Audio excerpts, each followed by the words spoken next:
우리 삶의 남은 날이 얼마인가라는 주제를 가지고 여러분과 함께 하나님 말씀 살펴보도록 하겠습니다. 여러분들은 우리 인생 삶에 있어서 앞으로 살 날들이 얼마나 지금 남으셨습니까? 어떤 사람은 난 한 10년쯤 남았는가? 어떤 사람은 난 한 5년쯤 남았는가? 아니면 뭐 한 20년 정도는 남지 않았는가? 등등의 말을 할 수 있을 것입니다. 우리 인생의 그 남은 날들이 얼마인가를 알게 된다라고 한다면, 내가 만약에 살 날이 1년밖에 남지 않았다라고 한다면 오늘 이 순간 무엇을 하시겠습니까? 그래서 시편 기자를 통해서 우리의 인생에 있어서 남은 날들, 살아가야 될 그 날들을 계산해 볼 수 있는 그런 지혜를 달라고 이렇게 간청한 내용이 있습니다. 시편 90편 11절의 말씀 함께 보겠습니다. 누가 주의 노와 능력을 알며 누가 주를 두려워하여 할 대로 주의 진노를 알리까? 우리에게 우리 날 계수함을 가르치사 지혜의 마음을 얻게 하소서라고 했습니다. 우리가 살아갈 어떤 날들, 이걸 생각 없이 그냥 살아가시는 분들이 거의 대다수라고 이렇게 볼 수 있겠습니다.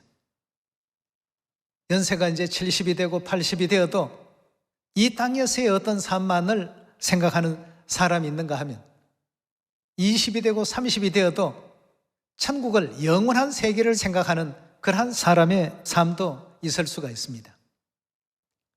어떤 사람이 감옥에 갇혔을 때 아내와 자녀들이 면회를 와서 앞으로 살아갈 날들이 많이 남았는데 이렇게 허무하게 죽을 수는 없지 않느냐. 그러니 당신의 주장을 굽히고 왕에게 항복하고 살 길을 한번 도모해보는 게 어떻겠냐라고 이렇게 권면을 했다고 합니다. 그렇게 간청하는 부인과 자녀들을 바라보면서 한 가지 질문을 던졌습니다. 내가 앞으로 얼마나 이 세상에서 더 살 수 있을 것 같으냐? 부인이 보기에는 한 20년은 그래도 당신은 더 살 수 있을 것 같아. 그러니까 20년 때문에 영원한 삶을 버려버리고 영원한 그 고통의 어떤 시간을 맞이한다는 것은 있을 수 없지 않느냐 말이에요. 여러분, 우리에게 있어서 앞으로 살아갈 날들이 얼마나 남았는지를 이거 꼭 계산해 보셔야 됩니다. 그러면 과연 이 땅에서 우리가 무엇을 위해서 어떻게 살아가는 것이 현명한 준비가 될 수 있을까? 거기에 대한 지혜를 얻을 수 있지 않겠습니까? 자, 20년이라는 세월을 더 살자고 하나님을 버리고 천국을 포기하고 영생을 잃어버리는 이러한 삶 속에 자신을 방치하고 그렇게 어리석게 살아가는 사람들이 때로는 있습니다. 내가 앞으로 몇 년이나 더 살겠는가? 부인이 그 왕 앞에 자기의 어떤 뜻도 굽히고 신앙도 굽히고 내가 생각을 잘못했습니다 라고 하는 어떤 입장에 서라고 했을 때 짧은 어떤 20년이라는 그 순간의 시간을 벌기 위해서 영원한 그 시간을 포기할 수는 없지 않느냐 말이에요. 이것이 초대교회 성도들이 전부 가졌던 신앙의 한 부분이었습니다. 그래서 초대교회 성도들은 악형을 받되 구차히 면하지 아니했더라고 했습니다. 내가 이 땅에 앞으로 몇 년을 더 살 것인가? 내가 살아가는 삶을 뭘 위해 살 것인가를 한 번쯤은 생각해 볼 필요가 있겠습니다. 그래서 시편 기자의 12절의 말씀 다시 보시면 우리에게 우리 날 계수함을 가르치사 지혜의 마음을 얻게 하소서. 20년밖에 안 남은 순간의 삶 때문에 신앙을 포기하고 하나님의 선지자됨을 포기하고 하나님께서 맡겨주신 복음 사명을 포기해버리고 20년을 더 산다고 가정을 해보십시오. 그 후에 삶의 시간은 과연 어떤 시간이 도래하겠습니까? 그래서 시편 기자는 우리에게 우리 나를 계수함을 가르쳐 주시고 지혜의 마음을 얻을 수 있도록 해달라고 했습니다. 여러분, 참 중요한 말씀 아니겠습니까? 굳이 다른 사람들의 어떤 일화를 등장시키지 않더라도 우리에게 앞으로 살아갈 날들이, 이 땅에서의 어떤 삶의 시간이 얼마나 남았을까? 그렇다면 오늘 이 순간 우리가 무엇을 과연 선택하며 살아가야 될까 말이에요. 순간의 어떤 삶을 위해서 하나님께서 예비하시고 약속하시고 보장하신 그 영원한 삶을 포기할 수는 없지 않습니까? 그 영원한 천국에 우리가 넉넉히 들어갈 수 있도록 오늘 이 시간부터 우리 나를 한번 계수해 보시고 지혜의 마음들을 다 얻기를 다시 한번 부탁을 드리겠습니다. 고린도후서 4장 16절의 말씀 함께 봅니다. 그러므로 우리가 낙심하지 아니하노니 그 사람은 후패하나 우리의 속은 날로 새롭도다. 우리의 잠시 받는 환난에 경한 것이 지극히 크고 영원한 영광에 중한 것을 우리에게 이루게 함이니 우리의 돌아보는 것은 보이는 것이 아니요 보이지 않는 것이니 보이는 것은 잠깐이요 보이지 않는 것은 영원함이로다 했습니다. 이 땅에서 우리가 남아있는 삶을 한번 계산해 보시면 100년을 산다고 치더라도 그 100년이라는 그 시간, 긴 시간들이 아닙니다. 굉장히 짧은 시간들입니다. 그런데 이것으로 말미암아서 영원한 삶을 포기할 수는 없지 않습니까? 영원한 삶이 있습니다. 그래서 고린도후서 4장에서도 우리가 돌아보는 것은 이 땅에 잠시 있다 사라지는 이 땅의 것만이 아니다. 보이지 않는 것을 지금 우리가 추구하고 있는데 보이는 것은 잠깐이지만 보이지 않는 그 세계의 것은 영원한 것이라고 이렇게 하나님께서 우리 자녀들에게 영원한 것을 얻기 위해서 우리의 그 삶의 남은 날들이 얼마인가를 계속 계산을 해보라고 했습니다. 어떤 사람들은 직장 다니시다가 은퇴하실 어떤 연세도 되셨고 또 그보다 직장 생활할 수 있는 여력과 시간들이 조금 더 있다 하더라도 전부 거기서 거기입니다. 앞으로 이 상태에서 20년을 더 산다고 하더라도 하나님을 부인하고 올바른 삶을 부인해가면서까지 20년을 더 산들 그 삶이 과연 어떤 의미를 자신에게 주겠느냐는 것입니다. 그렇다면 뭘 위해서 하루하루를 우리가 사는 것이 옳을까? 우리 삶 속에는 각종 직업들이 있습니다. 대통령도 있고 장관도 있고 또 정치인도 있고 사업가도 있고 종교인도 있고 법조인들, 변호사도 있고 학교 선생도 있고 교수도 있고 다양한 직업군들이 있습니다. 이 땅에서 살아가는 동안의 삶을 위해서 형성된 직업들입니다. 그런데 우리는 이 땅의 어떤 삶에는 굉장히 참 충실합니다만 잠시 있다가 그 모든 것이 다 끝이 나지 않습니까? 모든 게 다 한계가 있습니다. 평생 동안 할 수 있는 사람 아무도 없어요. 정년에 그 연령에 도달하게 될 것 같으면 다 은퇴해야 됩니다. 근데 우리 하나님께서 보여주신 이 내용의 말씀들을 바라보게 될 때 영원한 어떤 그 삶을 위해서 우리는 과연 무엇을 생각하면서 지금 살고 있는가 말이죠. 그래서 우리 삶의 남은 날이 얼마인가 이건 꼭 생각하시면서 살아야 되겠습니다. 그래야 하나님께서 왜 이 땅의 순간과 찰나에 너무 연연하지 말고 영원한 것을 위해서 준비하는 어떤 사람이 되라고 일러주셨는지 그 가르침에 그 도에 우리가 또 도달할 수 있지 않겠습니까? 우리 계속해서 고린도후서 3장 6절의 말씀 보도록 하겠습니다. 저가 또 우리로 새 언약의 일꾼 되기에 만족해 하셨다고 했습니다. 여기 저라고 하는 것은 하나님이시죠. 우리로 새 언약 일꾼 되기에 만족해 하셨으니 의문으로 하지 아니하고 오직 영으로 함이니 의문은 죽이는 것이요 영은 살리는 것임이라고 했습니다. 우리 하나님께서 새 언약의 일꾼 되라 늘 말씀을 주십니다. 오늘 또 그 점심시간을 통해서 여러 가지 개화가 이제 있었습니다. 제가 아는 사람 주위만 보더라도 이분도 돌아가셨네. 또 저분도 안부를 묻고 보니까 저분도 돌아가셨네.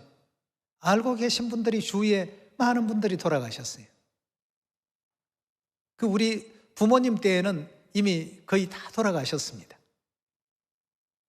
그러고 보니까 그 다음 차례가 이제 이 남은 날을 계산해 보니까 이제 다음 순서는 이제 우리겠구나 말이죠.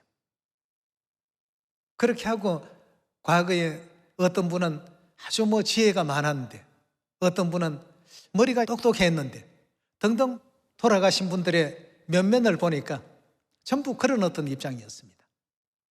그러나 지금은 다 어떻게 되었습니까? 육체는 이 땅에 다 흙으로 다 돌아가셨고 믿음 안에 계셨던 분들은 아버지 품에 다 안기셨고 말이죠.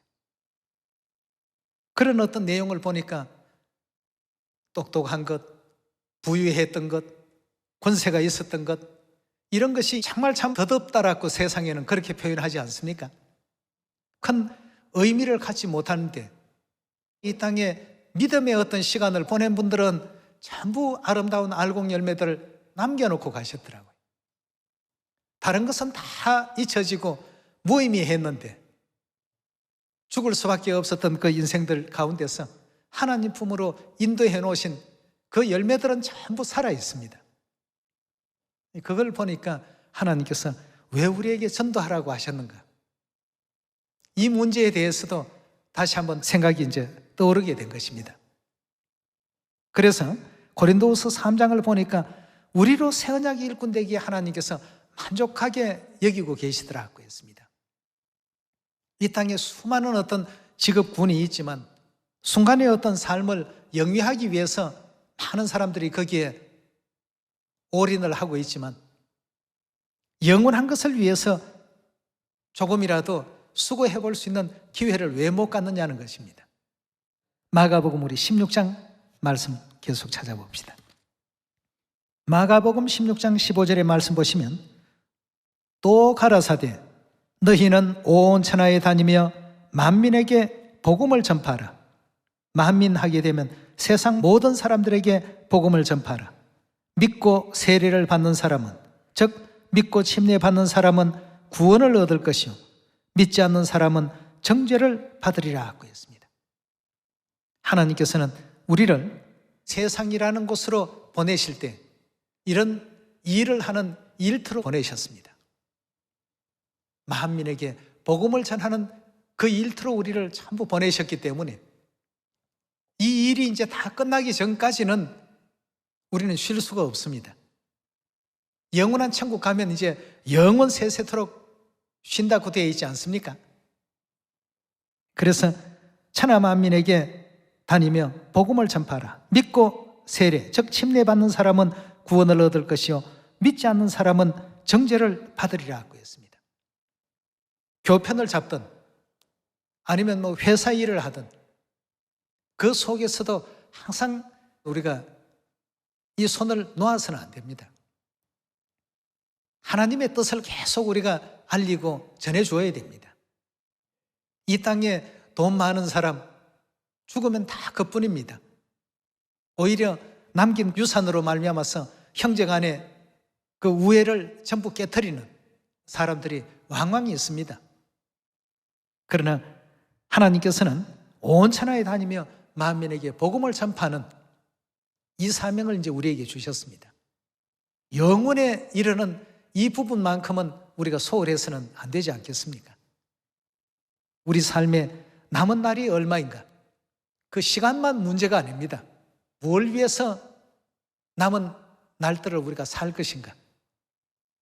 답을 찾아내는 이런 지혜도 반드시 필요하리라고 믿습니다. 디모데후서 4장 1절의 말씀 보겠습니다. 하나님 앞과 산자와 죽은 자를 심판하실 그리스도 예수 앞에서 그의 나타나실 것과 그의 나라를 두고 엄히 명하노니 너는 말씀을 전파하라. 때를 얻든지 못 얻든지 항상 힘쓰라. 범사의 오래 참음과 가르침으로 경책하며 경계하며 권하라. 때가 이르리니 사람이 바른 교훈을 받지 아니하며 귀가 가려워서 자기의 사욕을 쫓을 스승을 많이 두고 또 그 길을 진리에서 돌이켜 허탄한 이야기를 쫓으리라. 그러나 너는 모든 일에 근신하며 고난을 받으며 전도인의 일을 하며 내 직무를 다하라고 했습니다. 그리고 6절의 말씀 보시면 사도 바울도 자기의 삶에 있어서 남은 날이 얼마인가를 계수하는 장면이 나옵니다. 관제와 같이 벌써 내가 부험이 되고 나의 떠날 기약이 가까웠도다. 여기서 떠날 기약이라는 것은 이제 이 세상을 떠나야 할 시간이 가까웠도다. 자기 삶의 날들을 지금 계수하고 있습니다. 그리고는 7절에 내가 선한 싸움을 싸우고 나의 달려갈 길을 마치고 믿음을 지켰으니 이제 후로는 나를 위하여 의의 면류관이 예비되었으므로 주곧 의로우신 재판장이 그날에 내게 주실 것이니 내게만 아니라 주의 나타나심을 사모하는 모든 자에게니라 하고 했습니다. 바울은 자기의 남은 날을 계수해 보니까 이제 얼마 남지 않았다는 것 스스로 알고 있습니다. 감옥에서 호송되어서 끌려간다면 이제 곧 사형이 이제 집행이 될 것인데 삶의 모든 시간들을 되돌아보면서 앞으로 살아갈 날들을 계수해 봤습니다. 물론 사도 바울도 예수님에 대해서 부인을 한다든가 믿지 않겠다고 했으면 여기서 풀려날 수도 있었을지도 모릅니다. 그러나 성도들은 한결같이 구차히 면하지 않았더라고 했습니다. 뭘 깨달았기 때문일까요? 우리가 살고 있는 이 땅에서의 삶의 시간의 그 길이와 우리가 가야 될 하나님께서 약속하시고 예비해 놓으신 그 세계의 그 삶의 그 길이가 이건 비교가 안 될 만큼 큰 차이가 있었습니다. 그래서 시편 기자의 말씀에도 우리의 삶의 날들을 계수하는 지혜를 얻게 해달라고 말이죠. 여러분, 앞으로 여러분의 삶에 일주일이 남았고 한 달이 남았고 1년이 남았다라고 한다면 과연 어떤 일들을 하는 것이 지혜 있는 남은 시간들을 보낼 수 있는 그런 우리가 될 수 있을까요? 이 땅의 일은 영원할 수 없습니다. 영원토록 할 수 있는 일도 없고 영원토록 이 땅에 머물러 있을 수도 없습니다. 아무리 노기가 대단하고 아무리 이 땅에서 권세가 대단하다고 할지라도 어쩔 수 없이 시간이 되면 다 떠나는 것이 우리 인생 아니겠습니까? 그래서 시편 90편에도 우리의 그 모든 삶이 주의 분노 중에 지나가더라고 했습니다. 하나님을 기쁘시게 해드리면서 지나가는 시간이었면 좋겠는데 우리 인생의 모든 삶들을 보니까 대다수가 하나님을 진노케 하면서 살아가는 그런 삶 속에 빠져 있더라는 것이죠. 잠깐 그 대목 보고 넘어가도록 합시다. 시편 90편 9절의 말씀 보겠습니다. 90편 9절의 말씀 보시면 우리의 모든 날이 주의 분노 중에 지나가며 우리의 평생이 일식간에 다했나이다. 우리의 모든 날이 주의 기쁨 가운데 지나가면 얼마나 좋겠습니까? 근데 성경은 주의 분노 중에 다 우리의 날들이 지나가더라고 했습니다. 분노 중에 지나가며 우리의 평생이 일식간에 다했나이다. 우리의 연수가 70이요 강건하면 80이라도 그 연수의 자랑은 수고와 슬픔뿐이요 그나마도 얼마나 이게 참 빠른지 말이죠. 신속히 가니 우리가 날아가나이다 하고 했습니다. 너무나도 신속합니다. 이런 삶 속에 하나님의 분노 가운데서 지나간다는 것은 결국 하나님께서 기뻐하시는 어떤 뜻 가운데서 우리 일생의 시간을 보내기보다는 그저 이 세상에 이 죄악의 낙을 구하기 위해서 이 땅에서 허덕이고 이 땅에서 열정을 쏟고 이 땅에서 인생과 청춘을 다 이렇게 버리는 삶을 우리 인생들이 살고 있더라는 것입니다. 거기에서 이제 깨우쳐 줘야 되겠습니다. 잠깐 있다가 없어지는 이 땅의 삶만 있는 것이 아니라 영원한 세계도 있다는 것을 세계 만민들에게 전도를 통해서 때를 얻든지 못 얻든지 항상 전파하는 것은 하나님께서 명하신 일이라고 하셨습니다. 그래서 이 지구는 다시 말해서 우리가 일하러 온 일터라고 보시면 되겠습니다. 쉼터가 아니고 일터라고 이렇게 보셔야 되겠고, 그럼 우리는 언제 쉽니까? 쉼터는 천국입니다. 천국은 쉼터고 이 지구는 일터입니다. 여기서는 우리가 일을 많이 하는 것이 하나님께서 기뻐하시는 어떤 기쁨 중에 이 세월들을 보낼 수 있는 것입니다. 우리 그리스도인들은 무엇보다도 이 땅의 어떤 시간과 하늘의 시간에 대한 시간관념이 있어야 되겠습니다. 이 땅의 세월들은 잠깐이라는 것, 이걸 잊어버리면 안 되죠.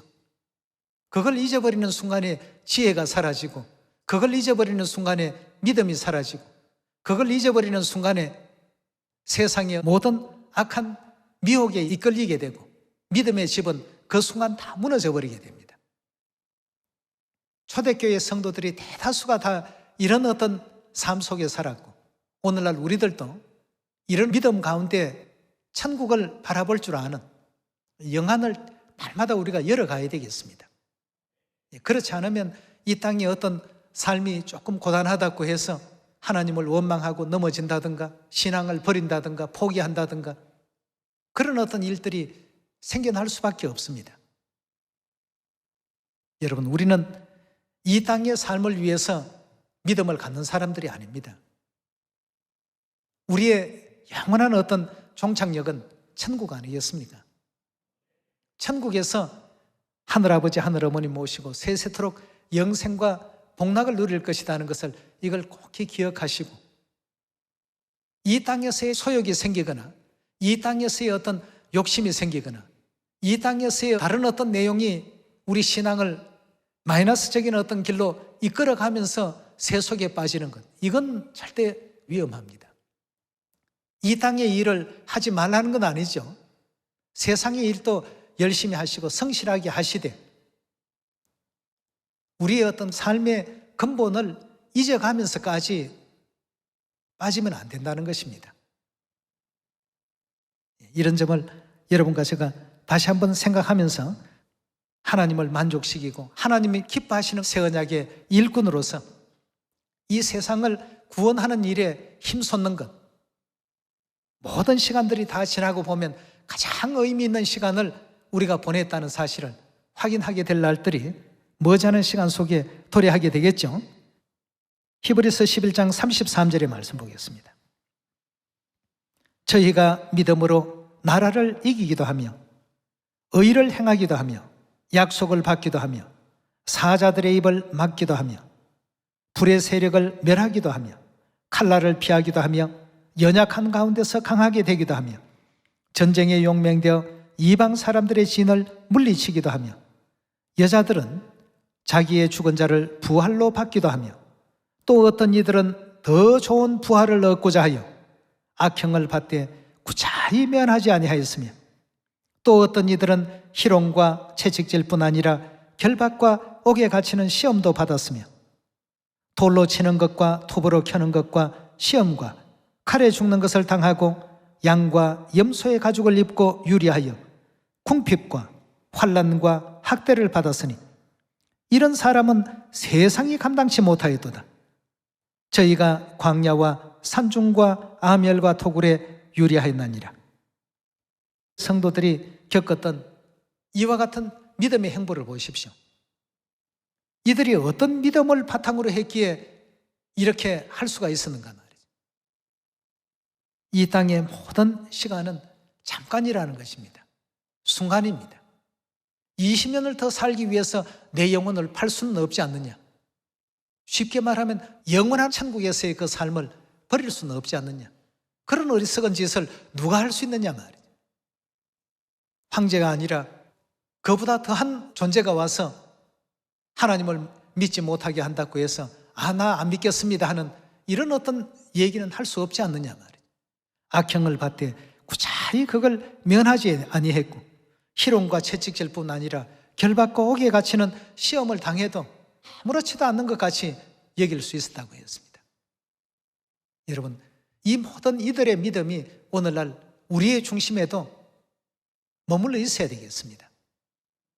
그 머물러 있으려면 우리 삶에 앞으로 살아갈 날이 얼마나 남아있을까, 이걸 한번 계산해 볼 필요가 있겠습니다. 10년 남은 사람도 있고 20년 남은 사람도 있고 30년 남은 사람도 있을 것입니다. 그러나 그 20년 30년 세월을 더 살기 위해서 하나님을 버리고 신앙을 버리고 천국을 버리는 이런 어리석은 일은 결단코 우리 시온의 자녀들에게서는 있어서는 안 될 일 아니겠습니까? 세상에 있을 때는 몰랐기 때문에 사는 방법이 그거 외에는 없었지만 이제 여러분들은 이 세상에서 사는 방법 외에 천국에서 살아가는 어떤 방법을 하나님 말씀을 통해서 날마다 지금 배우고 있고 듣고 있지 않습니까? 그 삶을 위해 살아갈 줄 아는 여러분과 제가 꼭 되셔야 되겠습니다. 자, 이렇게 하게 된다면 십자가와 고난의 어떤 삶들이 뒤따라온다고 했습니다만 현재의 이런 고난은 장차 우리에게 나타날 그 영광에는 비교가 안 된다라고 이렇게 기록한 말씀이 있습니다. 로마서 우리 8장 열어봅시다. 로마서 8장 16절입니다. 성령이 친히 우리 영으로 더불어 우리가 하나님의 자녀인 것을 증거하시나니 자녀이면 또한 후사 곧 하나님의 후사요 그리스도와 함께한 후사니 우리가 그와 함께 영광을 받기 위하여 고난도 함께 받아야 될 것이니라. 생각건대 현재의 고난은 장차 우리에게 나타날 영광과 좋게 비교할 수 없도다. 그러니 악형을 받되 구차히 면하지 아니했고 희롱과 채찍질, 옥에 갇히는 시험, 별의별 시험을 다 당해도 이제 조만간에 우리는 영원한 천국에 가는데 이 땅에서의 하나님을 부인하고 신앙을 포기하고 10년을 더 산들 그 삶이 우리에게 어떤 기쁨을 주겠으며 행복을 줄 수 있겠냐는 것입니다. 이런 어떤 믿음을 가졌기 때문에 세상이 감당할 수 없는 믿음이라고 했습니다. 골로새 1장으로 한번 넘어가 봅시다. 골로새 1장 22절의 말씀 보겠습니다. 이제는 그의 육체의 죽음으로 말미암아 화목케 하사 너희를 거룩하고 흠없고 책망할 것이 없는 자로 그 앞에 세우고자 하셨으니 만일 너희가 믿음에 거하고 터 위에 굳게 서서 너희 들은 바 복음의 소망에서 흔들리지 아니하면 그리하리라. 이 복음은 천하 만민에게 전파된 바요 나 바울은 이 복음의 일꾼이 되었노라. 내가 이제 너희를 위하여 받는 괴로움을 기뻐하고 그리스도의 남은 고난을 그의 몸된 교회를 위하여 내 육체에 채워놓으라 하고 했습니다. 이 바울은 교회를 위해서 또 성도들을 위해서 날마다 당하는 그 괴로움을 결단코 싫어하지 않았습니다. 25절에 계속 보겠습니다. 내가 교회의 일꾼 된 것은 하나님이 너희를 위하여 내게 주신 경륜을 따라 하나님의 말씀을 이루려 함이니라 하고 했습니다. 그리스도의 고난을 그의 몸된 교회를 위해서 육체 가운데 덜 채우면서 살겠다 말이에요. 그리 해도 이 남은 시간 이후에는 좀 전에 보니까 어떤 결과를 바라보았다고요? 이제 나의 어떤 삶이 다 이제 끝이 나고 조만간에 천국에 돌아가게 된다면 하나님께서 나를 위해서 영원한 의의 면류관을 예비하고 계신데 그것이 얼마나 기쁜 일이냐 말이에요. 여러분, 이 땅의 삶 속에 우리 믿음을 가졌다는 게 얼마나 행복한 일입니까? 그런데 이 땅의 삶을 위해서 믿음을 버리는 사람들이 있습니다. 너무 안타까운 일이죠. 순간의 어떤 삶 때문에 영혼을 포기해버리는 이런 일들은 결단코 우리에게 있어서는 안 될 일 아니겠습니까? 예, 디모데후서 우리 2장 1절의 말씀 보겠습니다. 내 아들아, 그러므로 내가 그리스도 예수 안에 있는 은혜 속에서 강하고 또 내가 많은 정인 앞에서 내게 들은 바를 충성된 사람에게 부탁하라. 저희가 또 다른 사람들을 가르칠 수 있으리라. 내가 그리스도 예수의 좋은 군사로 나와 함께 고난을 받을지니 군사로 다니는 자는 자기 생활에 얽매이는 자가 하나도 없나니 이는 군사로 모집한 자를 기쁘게 하려 함이라. 여기에 주신 말씀 가운데서도 그리스도의 좋은 군사로 선택받은 사람들에게는 그 삶이 고난이라는 것이 따를 수밖에 없다라고 이렇게 알려주고 있습니다. 악형을 받되 구차히 면하지 않는 그런 믿음을 어떻게 가질 수 있는가? 우리 삶에 있어서 남은 날들이 얼마나 될까? 어려움이 닥칠 때마다 그 문제를 한번 끄집어내어서 생각한다면 오늘의 삶에 흐트러진 우리의 믿음의 자세를 다시 정리할 수 있는 그런 중요한 어떤 내용이 될 수 있을 것입니다. 영원한 천국이 많이 가깝습니다. 그리스도의 고난에 우리가 또 참여하고 그리스도의 좋은 군사로 부르심을 입었다면 이 세상은 더 이상 오락장소가 아닌 사명을 받은 일꾼들이 일하는 장소입니다. 일하는 공간에 와서 한쪽에서 쉬고 있고 놀고 있고 이렇게 된다면 그 사람은 정말 주의 분노 중에 그 일생을 다 보낼 사람이죠. 하나님께 영광을 많이 돌리며 우리에게 남은 날들이 얼마인가 항상 계수할 줄 아는 이런 지혜를 갖고서 아버지 안상홍님, 새 예루살렘 하늘어머니 영광을 사마리아 땅끝까지 힘써 증거할 수 있는 복된 한 해가 되길 바라면서 말씀 마치도록 하겠습니다. 감사합니다.